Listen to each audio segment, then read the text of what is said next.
नमस्कार विद्यार्थी मित्रांनो, युक्ती मल्टीपर्पज सोसायटीच्या ऑनलाईन लर्निंग प्लॅटफॉर्मवर तुम्हा सर्वांचं मी स्वागत करतो. बघा, मागच्या लेक्चर्समध्ये आपण GSचे भारताचा राजकीय भूगोल पाहिला होता. ठीक आहे, भारताचा स्थान विस्तार आकार भारताचा राजकीय भूगोल इथपर्यंत आपला भाग झालेला होता. आजच्या लेक्चरमध्ये आपण महाराष्ट्राकडे वळलो. महाराष्ट्राकडे म्हणजे बघा, आपण हा भूगोल विषय शिकत असताना सुरुवातीला आपण भारताचा भूगोल पाहत आहोत. म्हणजे भारताचा सुरुवातीला राजकीय भूगोल असेल, भारताचा स्थान विस्तार आकार पाहिला. ठीक आहे, त्याचप्रमाणे आपण महाराष्ट्राचा स्थान विस्तार आकार पाहणार आहोत. त्यानंतर भारताचा प्राकृतिक भूगोल पाहू, त्यानंतर महाराष्ट्राचा प्राकृतिक भूगोल, असं करत म्हणजे सुरुवातीला आपण भारताचा भूगोल पाहू, त्यानंतर महाराष्ट्र सोबत आपण चालूया. ठीक आहे, म्हणजे आपल्याला अंडरस्टँड करायला सोपं होईल. नाहीतर आपण असं पण करता येईल की डायरेक्ट आपण भारताचा भूगोल पाहायचा नंतर महाराष्ट्र, पण ते करण्यापेक्षा मला असं वाटते की सुरुवातीला भारताचा भूगोल पाहायचा, त्याच्यानंतर तोच टॉपिक जो असेल, जसं की भारताचा प्राकृतिक भूगोल, तोच महाराष्ट्राचा प्राकृतिक भूगोल जर पाहिला तर आपल्याला गोष्टी कळायला सोप्या होतील. ठीक आहे, तर चला बघा, आजचा टॉपिक आपण आहे ज्याप्रमाणे आपण मागचा टॉपिक पाहिला होता की महाराष्ट्र स्थान विस्तार आकार, भारताचा स्थान विस्तार आकार आपण पाहून झालेला होता. इथे महाराष्ट्र स्थान विस्तार आकार आपण पाहणार आहोत हा टॉपिक. ठीक आहे, आता महत्त्वाचं बघा, हा टॉपिक कोणत्या परीक्षेच्या दृष्टिकोनातून महत्त्वाचे आहे, तर हा जो टॉपिक आहे तो तुम्हाला पोलीस भरतीला, ठीक आहे, पोलीस भरतीला अत्यंत महत्त्वाचा आहे. पोलीस भरतीला याच्यावर एकतरी प्रश्न येतोच येतो. ठीक आहे, सरळ सेवेच्या दृष्टिकोनातून महत्त्वाचा आहे, सरळ सेवेच्या दृष्टिकोनातून. त्यानंतर MPSCच्या दृष्टिकोनातून अत्यंत महत्त्वाचा टॉपिक आहे. MPSCमध्ये याच्यामध्ये मग सगळं झालं, राज्यसेवापासून तर मग कंबाईन ग्रुप बी, ग्रुप सी, टेक्निकल वगैरे सगळ्या गोष्टी आल्या.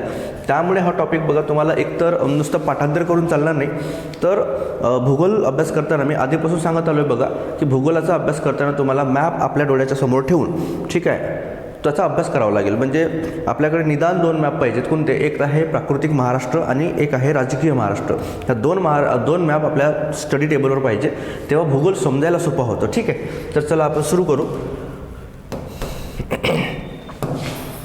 बघा, सुरुवातीला आपण हा टॉपिक पाहण्या अगोदर, ठीक आहे, आपल्याला महत्त्वाचं म्हणजे सुरुवातीला काय माहीत करावं लागेल बघा, की ज्याप्रमाणे आपण सांगितलं की भारताचं स्थान कुठे आहे नेमकं पृथ्वीवर.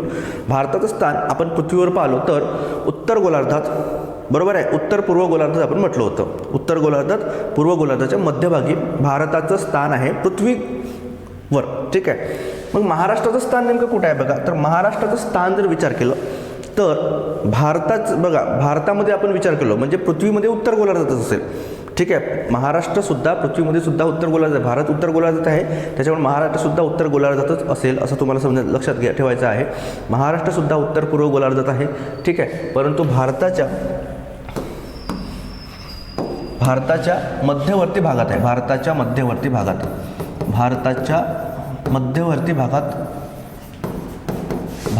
मध्यवर्ती भागात महाराष्ट्राचं स्थान आहे. किंवा आपण असं म्हणू शकतो, उत्तर भारत आणि दक्षिण भारत यांना जोडणारी एक विशाल अशी महाराष्ट्र भूमी आहे. ठीक आहे, आणि उत्तर पूर्व भारतात महाराष्ट्राचं स्थान आहे. उत्तर पूर्व गोलार्धात महाराष्ट्राचं स्थान आहे. उत्तर पूर्व गोलार्धात महाराष्ट्राचे स्थान, हे गोष्ट तुम्हाला लक्षात ठेवावं लागेल. बरोबर, उत्तर पूर्व गोलार्धात महाराष्ट्राचे स्थान आहे. उत्तर पूर्व गोलार्धात महाराष्ट्राचे स्थान आणि भारताच्या जर मध्यवर्ती भागात आणि भारताच्या आपण पश्चिम भागात सुद्धा म्हणू शकतो, भारताच्या पश्चिम भागात अरबी समुद्राला लागून महाराष्ट्र आहे बघा. अरबी समुद्र, तर हे आहे महाराष्ट्राचं स्थान. लक्षात घ्या, हे आहे महाराष्ट्राचं स्थान. बरोबर, आता बघा महत्त्वाचा मुद्दा, महाराष्ट्राचा जर तुम्हाला विस्तार विचारला की महाराष्ट्राचा अक्षवृत्तीय विस्तार आणि महाराष्ट्राचा रेखावृत्तीय विस्तार हा नेमका किती आहे, बऱ्याचदा हा प्रश्न विचारून झालेला आहे. आणि आपल्याला प्रश्न असा सुद्धा येतो की महाराष्ट्राच्या अक्षवृत्तीय विस्तारात आणि महाराष्ट्राच्या रेखावृत्तीय विस्तारात नेमका किती डिग्रीचा फरक आहे. जसं आपण भारताचं पाहिलं तसंच आपण महाराष्ट्राचा अक्षवृत्तीय विस्तार बघूया. ठीक आहे, तर सुरुवातीला आपल्याला नकाशा महत्त्वाचा आहे. तुम्हाला सुद्धा हा टॉपिक करत असताना तुमच्या स्टडी टेबलला नकाशा असणे अत्यंत महत्त्वाचं आहे. बघा, काही लोकांना मॅप रीडिंग करता येत नाही, म्हणजे अक्षवृत्त म्हणजे काय, रेखावृत्त म्हणजे काय. ठीक आहे, तर याचं लेक्चर्स आपल्या यूट्यूब चॅनलवर बघा, युक्ती मल्टीपर्पज सोसायटीच्या यूट्यूब चॅनलवर आणि यशोदेव अकॅडमीच्या यूट्यूब चॅनलवर तुम्हाला हे लेक्चर्स अवेलेबल आहेत. अक्षवृत्त म्हणजे काय असतील, रेखावृत्त म्हणजे काय असतील, किंवा आंतरराष्ट्रीय वाररेषा म्हणजे काय आहे, प्रमाणवेळ म्हणजे काय, याचे सगळे लेक्चर जे आहेत ते यूट्यूब चॅनलला अवेलेबल आहे, तुम्ही तिथून जाऊन पाहू शकता. ठीक आहे, तर चला सुरुवातीला आपल्याला नकाशा काढावा लागेल. नकाशा, महाराष्ट्राचा नकाशा आपल्याला माहीत पाहिजे.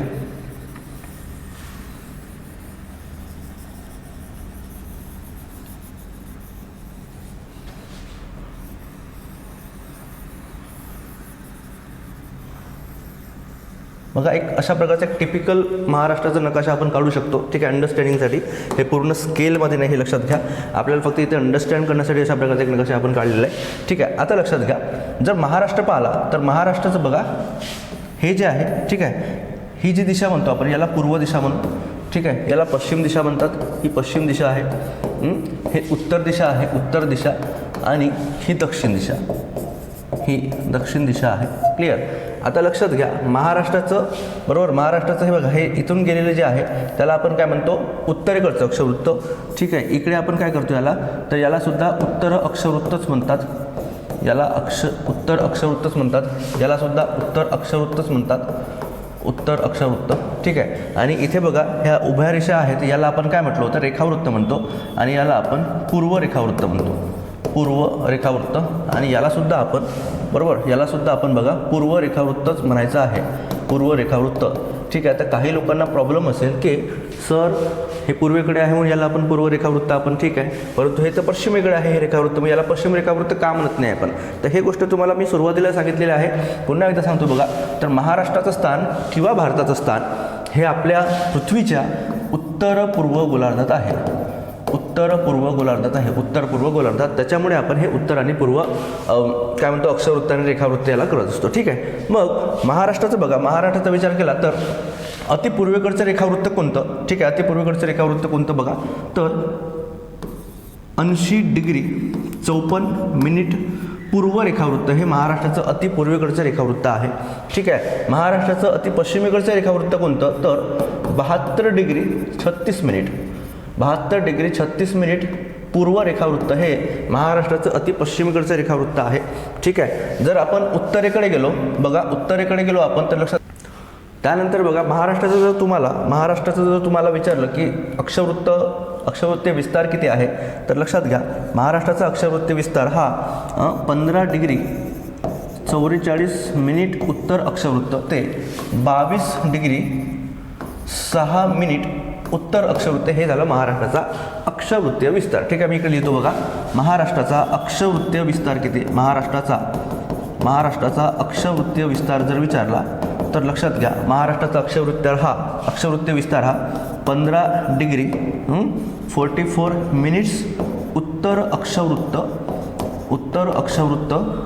ते 22 डिग्री 6 मिनिट उत्तर अक्षवृत्त हे आहे महाराष्ट्राचा अक्षवृत्तीय विस्तार, ठीक आहे. आणि लक्षात घ्या महाराष्ट्राच्या अक्षवृत्तीय विस्तारामध्ये कितीचा फरक दिसतो आपल्याला, तर 22 - 15 जर आपण केलं तर जवळपास 7 डिग्रीचा फरक महाराष्ट्राच्या अक्षवृत्तीय विस्तारामध्ये आहे. आणि महाराष्ट्राच्या रेखावृत्तीय विस्तारामध्ये बघा, महाराष्ट्राचा रेखावृत्तीय विस्तार किती आहे, महाराष्ट्राचा रेखावृत्तीय विस्तार जर पाहिला आपण तर 72 डिग्री 36 मिनिट पूर्व रेखावृत्त, तर 80 डिग्री 54 मिनिट पूर्व रेखावृत्त हे झालं महाराष्ट्राचं रेखावृत्तीय विस्तार, ठीक आहे. मग महाराष्ट्राच्या रेखावृत्तीय विस्तारात जर तुम्हाला फरक विचारला, महाराष्ट्राच्या रेखावृत्तीय विस्तारात फरक विचारला, रेखावृत्तीय विस्तार, ठीक आहे, यामधला जर फरक विचारला तर लक्षात घ्या तो किती डिग्रीचा येतो, तर 80 - आपण 72 केलो, ठीक आहे, तर तो 8 डिग्रीचा रेखावृत्तीय विस्तारामधला फरक आहे. अक्षवृत्तीय विस्तार हा 7 डिग्रीचा फरक आहे आणि रेखावृत्तीय विस्तारामधला फरक हा 8 डिग्रीचा आहे. म्हणजे आपण याला असं म्हणू शकतो, एक वाक्य फ्रेम करता येईल बघा एक्झाममध्ये, की महाराष्ट्राचा अक्षवृत्तीय विस्तार रेखावृत्तीय विस्तारापेक्षा कमी आहे, किंवा दुसरं वाक्य काय फ्रेम होईल, महाराष्ट्राचा रेखावृत्तीय विस्तार हा अक्षवृत्तीय विस्तारापेक्षा जास्त आहे. असे दोन्हीही वाक्य परीक्षेमध्ये एक्झामिनर फ्रेम करतात बघा, तर हे गोष्ट इथे लक्षात ठेवण्यासारखी आहे, ठीक आहे. त्यानंतर बघा महाराष्ट्राची जर आपल्याला पूर्व पश्चिम लांबी जर पाहिजे असेल, ठीक आहे, पूर्व पश्चिम लांबी जर पाहिजे असेल तर पूर्व पश्चिम लांबी ही 800 किलोमीटरची आहे, 800 किलोमीटर पूर्व पश्चिम लांबी आहे महाराष्ट्राची बघा. उत्तर दक्षिण लांबी विचारलं तर उत्तर दक्षिण लांबी ही 720 किलोमीटर एवढी आहे, उत्तर दक्षिण लांबी ही 720 किलोमीटर. लक्षात घ्या उत्तर दक्षिण लांबी जर बघितलं आपण तर उत्तर दक्षिण लांबी ही 720 किलोमीटर आहे, 720 किलोमीटर. आणि पूर्व पश्चिम लांबी जर विचारलं आपल्याला, पूर्व पश्चिम लांबी जर विचारलं तर पूर्व पश्चिम लांबी बघा 800 किलोमीटरची आहे, 800 किलोमीटर. म्हणजे इथे सुद्धा एक स्टेटमेंट आपल्याला फ्रेम करता येईल की महाराष्ट्राचा उत्तर दक्षिण विस्तार ठीक आहे, महाराष्ट्राचा उत्तर दक्षिण विस्तार हा पूर्व पश्चिम विस्तारापेक्षा कमी आहे, किंवा याच्या उलट एक वाक्य काय फ्रेम करता येईल, महाराष्ट्राचा पूर्व पश्चिम विस्तार हा उत्तर दक्षिण विस्तारापेक्षा जास्त आहे. दोन्ही वाक्य एकदम सारखे आहेत. ज्याप्रमाणे आपण रेखावृत्त विस्तार आणि अक्षवृत्त विस्तारामधला फरक आपण पाहिला होता, त्याच प्रकारे बघा अशा प्रकारचे वाक्यसुद्धा फ्रेम करताना दिसतात. ठीक आहे, तर हे महाराष्ट्राचा एक प्रकारचा बघा अक्षवृत्त आणि रेखावृत्त विस्तार झाला. आता महत्त्वाची गोष्ट लक्षात घ्या, महत्त्वाची गोष्ट इथे काय लक्षात ठेवण्यासारखी आहे, तर महाराष्ट्राचं सर्वात उत्तरेकडचं ठिकाण कोणतं, सर्वात दक्षिणेकडचं ठिकाण कोणतं, सर्वात पूर्वेकडचं ठिकाण कोणतं आणि सर्वात पश्चिमेकडचं ठिकाण कोणतं, याच्यावर सुद्धा प्रश्न आलेले आहेत मित्रांनो. ज्याप्रमाणे बघा भारताचं आपण अति उत्तरेकडचं ठिकाण ज्याला आपण इंदिरा कौल, बरोबर, त्यानंतर भारताचं मुख्य भूमीचं दक्षिणेकडचं टोक आपण पाहिलं होतं. ठीक आहे, त्यानंतर भारताचं आपण पूर्वेकडचं टोक पाहिलं होतं आणि पश्चिमेकडचं टोक पाहिलं. तशाच प्रकारे आपल्याला महाराष्ट्राचे अति उत्तरेकडचं टोक कोणतं बघा, तर महाराष्ट्राच्या अति उत्तरेला गेलो तर इथे बघा महाराष्ट्राच्या अति उत्तरेला नंदुरबार नावाचा जिल्हा आहे. नंदुरबार, ठीक आहे, नंदुरबार नावाचा जिल्हा आहे आणि नंदुरबार जिल्ह्यामधलं धडगाव नावाचं ठिकाण हे महाराष्ट्राचं अति उत्तरेकडचं ठिकाण आहे. ठीक आहे, त्यानंतर महाराष्ट्राच्या दक्षिणेकडे आलो तर इथे बघा सिंधुदुर्ग नावाचा जिल्हा आहे. सिंधुदुर्ग नावाचा जिल्हा आहे आणि सिंधुदुर्ग जिल्ह्यामध्ये बघा दोडामार्ग हे महाराष्ट्राचं अति दक्षिणेकडचं ठिकाण आहे. महाराष्ट्राच्या पूर्वेला आलो तर महाराष्ट्राच्या पूर्वेला बघा इथे गडचिरोली नावाचा जिल्हा आहे. गडचिरोली नावाचा जिल्हा आणि सर्वात बघा या गडचिरोलीमध्ये जर आपण गेलो तर भामरागड हे अति पूर्वेकडचं ठिकाण आहे महाराष्ट्राचं. त्यानंतर आपण अति पश्चिमेला गेलो तर इथे बघा इथे पालघर नावाचा जिल्हा दिसतो आपल्याला. पालघर नावाचा जिल्हा आणि डहाणू हे ठिकाण आहे जे महाराष्ट्राचं अति पश्चिमेकडचं ठिकाण आहे. तर इतक्या गोष्टी आपल्याला महाराष्ट्राबद्दल लक्षात ठेवायच्या आहे अक्षवृत्तीय आणि रेखावृत्तीय विस्तारामध्ये. ठीक आहे, काय लक्षात ठेवायचं आहे बघा, महाराष्ट्राचा अक्षवृत्तीय विस्तार हा किती आहे, 7 डिग्रीचा फरक दिसतो आपल्याला. महाराष्ट्राचा रेखावृत्तीय विस्तार किती लक्षात ठेवायचा, ठीक आहे, आणि 8 डिग्रीचा फरक आहे. महाराष्ट्राची पूर्व पश्चिम लांबी आणि महाराष्ट्राची उत्तर दक्षिण लांबी, महाराष्ट्राचं स्थान, इतक्या गोष्टी आपल्याला इथे लक्षात ठेवायच्या. आणि अति पूर्वेकडचं, पश्चिमेकडचं, उत्तरेकडचं आणि दक्षिणेकडचं ठिकाण इथे आपल्याला लक्षात ठेवायचं आहे. ठीक आहे, चला पुढे जाऊ आपण. त्यानंतर बघा पुढचा महत्त्वाचा मुद्दा, आता महाराष्ट्राचा आकार बघू आपण. ठीक आहे, महाराष्ट्राचा जर आपण आकार पाहिला तर महाराष्ट्र हा बघा भारत एक द्वीपकल्पीय प्रदेश आहे आपण असं म्हटलं. ठीक आहे, भारताचं जर स्थान पाहिलं बघा, भारताचा नकाशा आपण असा एक टिपिकल नकाशा आपण काढू शकतो. ठीक आहे, भारत हा द्वीपकल्पीय प्रदेश आहे, द्वीपकल्पीय प्रदेशाचा भाग आहे. बरोबर आहे, भारत हा द्वीपकल्पीय प्रदेश आहे. द्वीपकल्प म्हणजे काय म्हणलं आपण बघा, तर ज्याच्या तीनही बाजूनं पाणी असते आणि एका बाजूने जमीन असते त्याला आपण द्वीपकल्प म्हणतो, ज्याला आपण पेनिन्सुला म्हणतो. ठीक आहे, मग बघा आपण पाहिलं होतं की भारताच्या आपण पूर्वेकडे आलो तर भारताच्या पूर्वेला आपल्याला माहीत आहे की इथे बंगालचा उपसागर आहे. भारताच्या दक्षिणेकडे आलो तर इकडे बघा हिंदी महासागर आहे. त्यानंतर भारताच्या पश्चिमेला आलो तर इथे बघा अरबी समुद्र आहे. हे गोष्ट इथे लक्षात घ्या. बरोबर आहे, म्हणजे भारताला बघा तीनही बाजूने पाणी लागलेलं आहे आणि एका बाजूने जमीन आहे. म्हणून भारत हा आपण काय म्हणतो, तर भारत हा द्वीपकल्पीय भूभाग आहे किंवा द्वीपकल्पीय प्रदेश आहे असं आपण त्याला म्हणतो. ठीक आहे, मग महाराष्ट्राचं साईज नेमकं काय, बरोबर बघा, महाराष्ट्राचा जर आपण साईज पाहिलो तर महाराष्ट्राचा जो आकार आहे बघा, महाराष्ट्र जर आपण साईज पाहिलो तर महाराष्ट्र बघा इथे येतो महाराष्ट्र. क्लिअर मुद्दा. आणि महत्त्वाचं लक्षात घ्या, महाराष्ट्राचा मगाशी आकार पाहिल्याप्रमाणे बघा ह्या डायग्राममध्ये जर आपण पाहिलो तर महाराष्ट्र एक प्रकारचा त्रिकोणाकृती आकार दिसतो आपल्याला, ट्रायंगल दिसतो. बरोबर, म्हणून आपण त्याला काय म्हणतो बघा, महाराष्ट्र जो आहे ना, महाराष्ट्र हा अशा प्रकारचा एक ट्रायंगल फॉर्म होताना दिसतो आपल्याला. म्हणून महाराष्ट्राचा आकार हा उलटा त्रिकोणाकृती आहे असं म्हणतात. ठीक आहे, महाराष्ट्राचा आकार उलटा त्रिकोणाकृती आहे असं म्हणतात.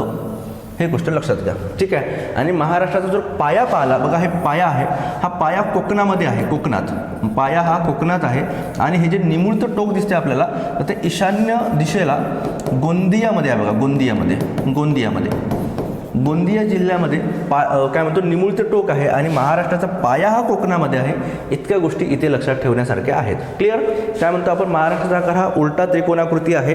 ठीक आहे, महाराष्ट्राचा पाया कोकणामध्ये आहे, परंतु महाराष्ट्राचं निमुळतं टोक हे ईशान्येकडे गोंदिया जिल्ह्यात आहे. त्यानंतर पुढे चालू आपण बघा, त्यानंतर महत्त्वाचा मुद्दा महाराष्ट्राचं नेमकं बघा क्षेत्रफळ किती आहे. महाराष्ट्राचं क्षेत्रफळ जर आपल्याला विचारलं, महाराष्ट्राचं क्षेत्रफळ किती असा जर प्रश्न केला तर ते क्षेत्रफळ आपल्याला पाठ पाहिजे 3,07,713 चौरस किलोमीटर.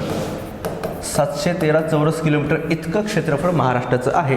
आणि हे क्षेत्रफळ बरोबर, हे क्षेत्रफळ भारताच्या एकूण क्षेत्रफळाच्या 9.36% म्हणजे 9.36% क्षेत्रफळ हे एकूण भारताच्या क्षेत्रफळापैकी आहे. ठीक आहे, इतक्या गोष्टी इथे महाराष्ट्राबद्दल तुम्हाला लक्षात ठेवावं लागेल. आणि महाराष्ट्राच्या क्षेत्रफळाच्या दृष्टीने भारतामध्ये जर विचार केला, बघा भारताचा क्षेत्रफळाच्या दृष्टीने पूर्ण जगामध्ये 7वा क्रमांक लागतो. मी तुम्हाला ट्रिकसुद्धा सांगितली होती मागच्या लेक्चर्समध्ये, ते पाहून घ्यायची तिकडे. ठीक आहे, भारताचा 7वा क्रमांक लागतो क्षेत्रफळाच्या दृष्टीने जगामध्ये. तर महाराष्ट्राचा कितवा क्रमांक लागतो बघा, तर महाराष्ट्राच्या क्षेत्रफळाच्या दृष्टीने 3रा क्रमांक येतो, 3रा क्रमांक लागतो. आणि लोकसंख्येच्या दृष्टीने जर विचारलं, बरोबर, लोकसंख्येच्या दृष्टीने विचारलं तर महाराष्ट्राचा 2रा क्रमांक लागतो, 2रा क्रमांक. ठीक आहे, 2रा क्रमांक लागतो. हे गोष्टी इथे लक्षात घ्या. ठीक आहे, आपण इथे 2011च्या जनगणनेनुसार बोलत आहोत. 2011ची जी जनगणना झाली होती, ठीक आहे, त्या जनगणनेनुसार आपण हा क्रमांक घेत आहोत. आता जनगणना अजून 2021ला व्हायला पाहिजे होती, परंतु कोविड-19मुळे ही काही जनगणना झाली नाही, ती पोस्टपोन होऊन पुढे गेली. ठीक आहे, तर 2027ला आता जनगणना होणार आहे. ठीक आहे, तर इतक्या गोष्टी इथे लक्षात घ्या. आता महत्त्वाचं बघा, महाराष्ट्राचा जर 3रा क्रमांक क्षेत्रफळाच्या दृष्टीने लागत असेल, पहिले 2 राज्य कोणते, तर हे मागच्या भारताचा स्थान विस्तार आकार याच्यामध्ये आपण क्लिअर केलेले आहे. तरी पण बघा इथे लक्षात घ्या, तर सर्वात मोठं राज्य कोणतं क्षेत्रफळाच्या दृष्टीने, तर ते राजस्थान आहे मित्रांनो, राजस्थान. त्यानंतर 2रा क्रमांक लागतो बघा मध्य प्रदेशचा. मध्य प्रदेश हे 2ऱ्या क्रमांकाचा आहे. आणि महाराष्ट्राचा 3रा क्रमांक लागतो. ठीक आहे, आणि लोकसंख्येचा विचार केला तर उत्तर प्रदेश बघा लोकसंख्येच्या दृष्टीने सर्वात मोठं राज्य आहे बघा. लोकसंख्या उत्तर प्रदेशमध्ये सर्वात जास्त आहे. म्हणून बघा आपण कधी कधी म्हणतो की भारतामध्ये पंतप्रधानाचा जो रस्ता आहे तो UP-मधून जातो, बरोबर. त्याचं कारणसुद्धा सांगतो. UP-मध्ये लोकसभेच्या सर्वात जास्त सीट आहेत. एकूण 80 जागा बघा उत्तर प्रदेश या एकट्या राज्यामध्ये आहेत. ठीक आहे, म्हणून जो पक्ष उत्तर प्रदेश जिंकतो किंवा उत्तर प्रदेशमध्ये ज्या पक्षाला जास्तीत जास्त जागा मिळतात लोकसभेच्या, तो पक्ष देशामध्ये सत्ता स्थापन करतो.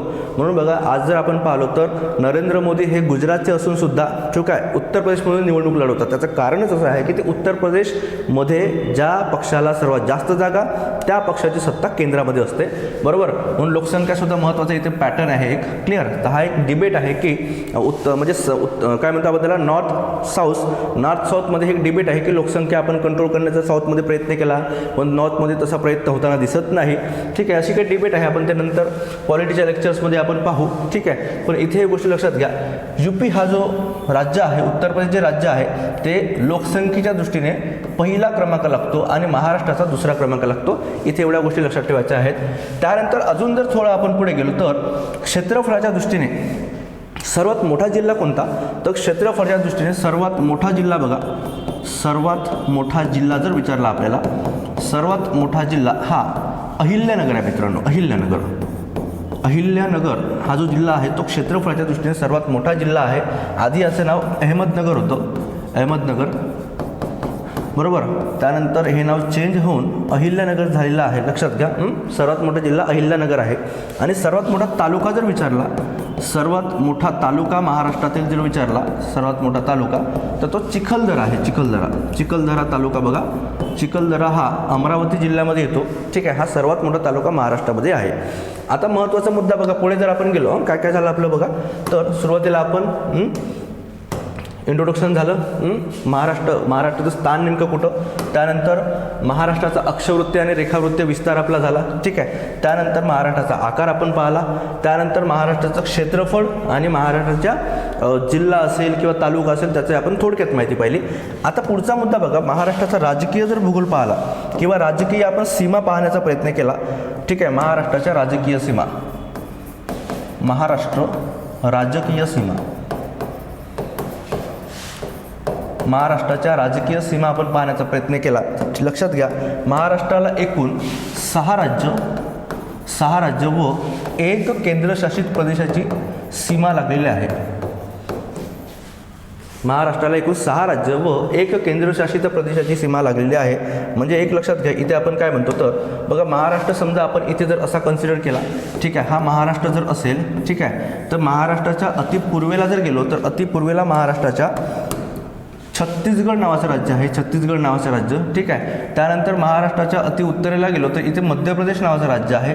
महाराष्ट्राच्या अति पश्चिमेकडे गेलो तर इकडे बघा अरबी समुद्र आपल्याला लागलेला दिसतो, अरबी समुद्र आहे, अरबी समुद्र, ठीक आहे. महाराष्ट्राच्या दक्षिणेला आलो तर इथे बघा कर्नाटक नावाचं राज्य आहे, कर्नाटक नावाचं राज्य.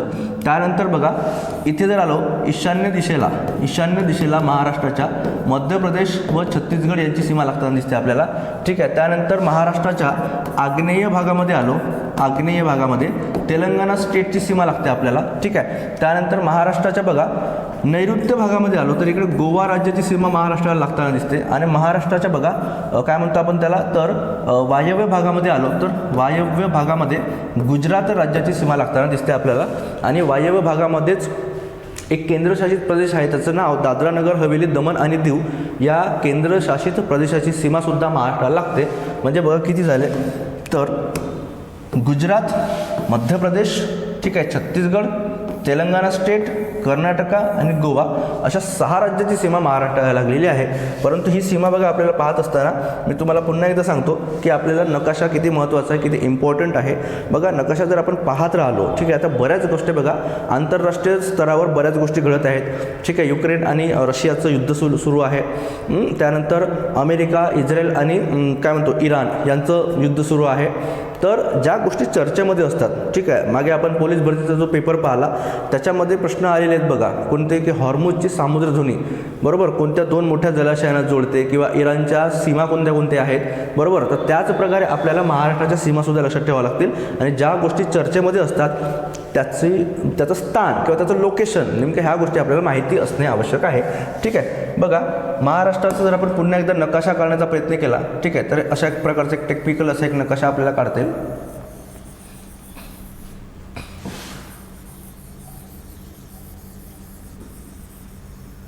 बघा अशा प्रकारचा एक आपल्याला नकाशा काढता येईल महाराष्ट्राचा, ठीक आहे. आता आपल्याला माहीत आहे की महाराष्ट्राची ही पूर्व दिशा समजू आपण, ठीक आहे, ही पश्चिम दिशा आहे, ही पश्चिम दिशा आहे, ठीक आहे, ही उत्तर दिशा आहे, त्यानंतर ही दक्षिण दिशा आहे, दक्षिण दिशा, ही दक्षिण दिशा आहे, ठीक आहे. आता महाराष्ट्राच्या पूर्वेला जर गेलो तर इथे छत्तीसगड नावाचं राज्य आपल्याला लागले दिसते, छत्तीसगड नावाचं राज्य आहे, ठीक आहे. हा जो भाग आहे ज्याला आपण ईशान्य दिशा म्हणतो याला मध्य प्रदेश आणि छत्तीसगडची सीमा लागलेली आहे, मध्य प्रदेश आणि छत्तीसगडची.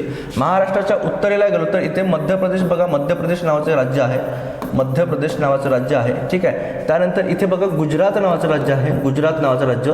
त्यानंतर इथे दादरा नगर हवेली दमण आणि दीव हे केंद्रशासित प्रदेश आहे. महाराष्ट्राच्या पश्चिमेला आलो तर इथे अरबी समुद्र दिसतो आपल्याला, अरबी समुद्र दिसतो, ठीक आहे. त्यानंतर महाराष्ट्राच्या बघा हा जो भाग आहे ज्याला आपण आग्नेय दिशा म्हणतो, इकडे तेलंगणा स्टेट दिसतो आपल्याला, तेलंगणा स्टेट, ठीक आहे. त्यानंतर बघा इथे कर्नाटक नावाचं राज्य आहे, महाराष्ट्राच्या दक्षिणेला कर्नाटक नावाचं राज्य आहे, क्लिअर. त्यानंतर इकडे जर आलो बघा तर बघा ही दक्षिण दिशा इथे, त्यानंतर इकडे बघा म्हणजे कोणतं आहे नैऋत्य दिशेला गोवा नावाचं राज्य लागलेलं दिसते आपल्याला, ठीक आहे. मग प्रश्न पुन्हा कसा येतो बघा, प्रश्न पुन्हा आपल्याला कसा विचारला जातो की महाराष्ट्राचे कोणते जिल्हे छत्तीसगड राज्याला लागून आहेत, महाराष्ट्राचे किती जिल्हे मध्य प्रदेश राज्याला लागून आहेत, ठीक आहे. अशा प्रकारचा प्रश्नसुद्धा विचारताना दिसतो. तर लक्षात घ्या महाराष्ट्राचे एकूण 2 जिल्हे हे छत्तीसगडला लागलेले आहेत, 2 जिल्हे, ठीक आहे. त्यानंतर मध्य प्रदेशचा विचार केला तर मध्य प्रदेशला एकूण 8 जिल्हे लागलेले आहेत, ठीक आहे. त्यानंतर तेलंगणा स्टेटला विचार केला, तेलंगणा स्टेटला एकूण बघा 4 जिल्हे लागलेले आहेत. त्यानंतर कर्नाटकचा विचार केला तर कर्नाटकला महाराष्ट्राची एकूण 7 जिल्ह्याची सीमा लागलेली आहे. गोवा या राज्याचा विचार केला तर महाराष्ट्राचा 1 जिल्हा सीमा शेअर करतो. गुजरातचा विचार केला तर गुजरातला महाराष्ट्राचे एकूण 4 जिल्ह्याची सीमा लागते. दादरा नगर हवेलीचा विचार केला तर महाराष्ट्राची एकूण 2 जिल्ह्याची सीमा ही दादरा नगर हवेली दमण आणि दीव याला लागताना दिसते आपल्याला. तर इतक्या गोष्टी आपल्याला लक्षात ठेवायच्या आहेत, क्लिअर.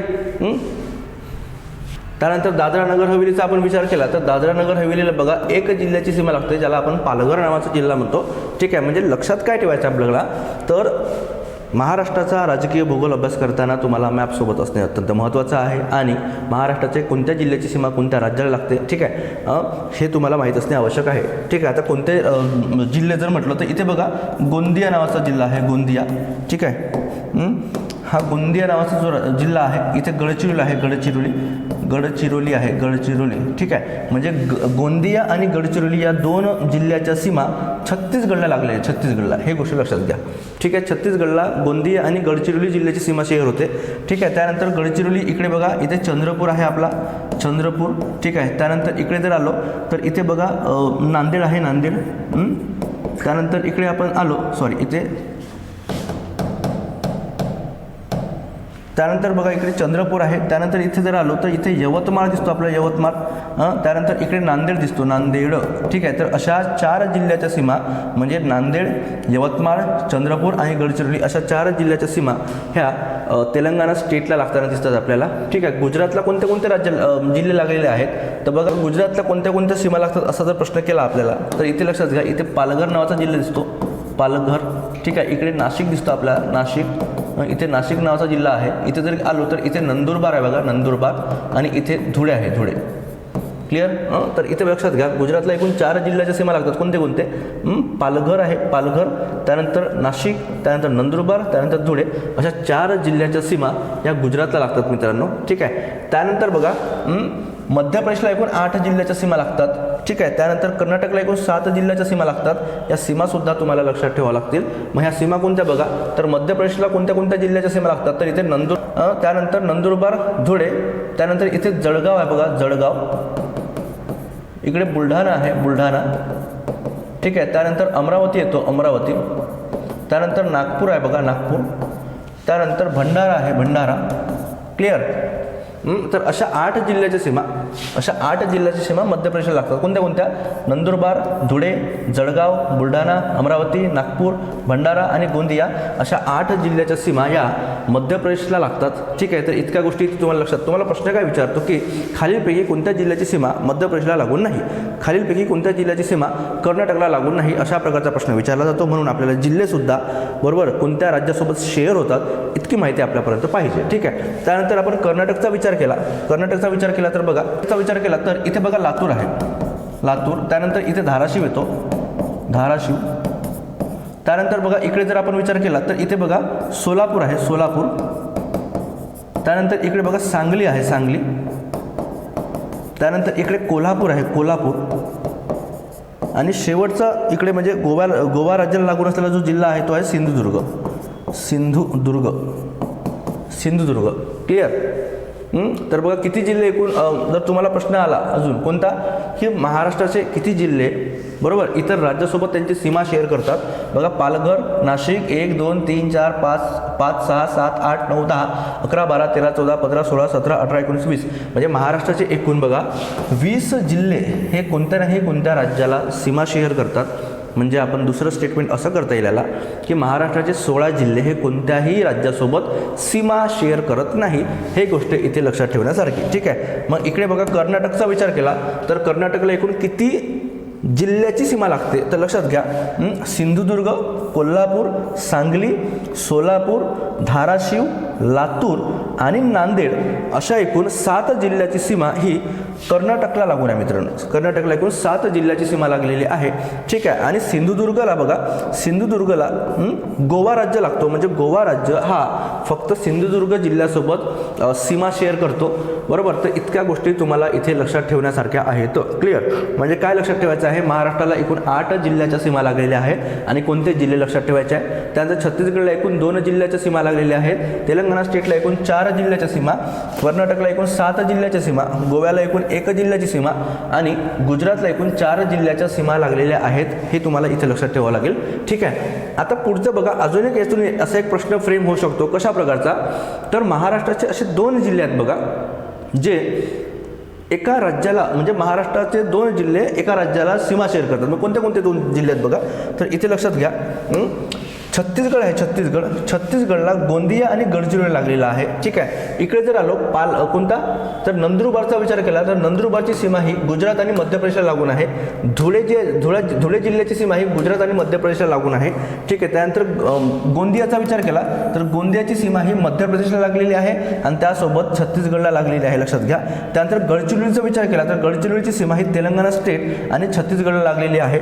ठीक आहे. त्यानंतर नांदेडचा विचार केला, नांदेडची सीमा ही कर्नाटक आणि तेलंगणा स्टेटला लागते.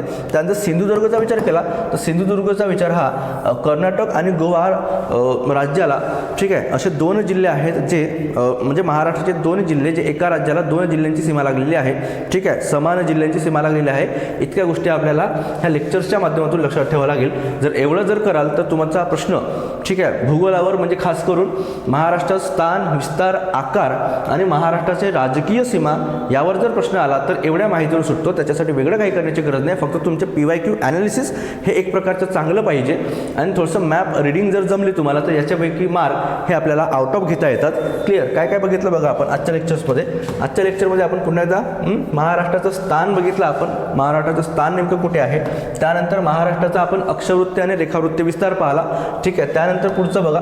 त्यानंतर महाराष्ट्राचा आकार हा कसा आहे तर महाराष्ट्राचा आकार हा उलटा त्रिकोणाकृती आहे. त्यानंतर पुढचा महत्त्वाचा मुद्दा आपण पाहिला, महाराष्ट्राचं क्षेत्रफळ किती आहे आणि देशाच्या तुलनेमध्ये महाराष्ट्राचा कितवा नंबर लागतो, हे गोष्ट आपण झाली. त्यानंतर शेवटचा भाग पाहिला बघा, महाराष्ट्राच्या राजकीय सीमा, ज्यावर प्रश्न हे हमखास असतात. तर हा टॉपिक तुम्हाला समजला असेल पूर्णपणे. ठीक आहे, अशी मी आशा व्यक्त करतो आणि आज आपण इथेच थांबू. बाकी आपण भेटू नेक्स्ट लेक्चरमध्ये. थँक्यू.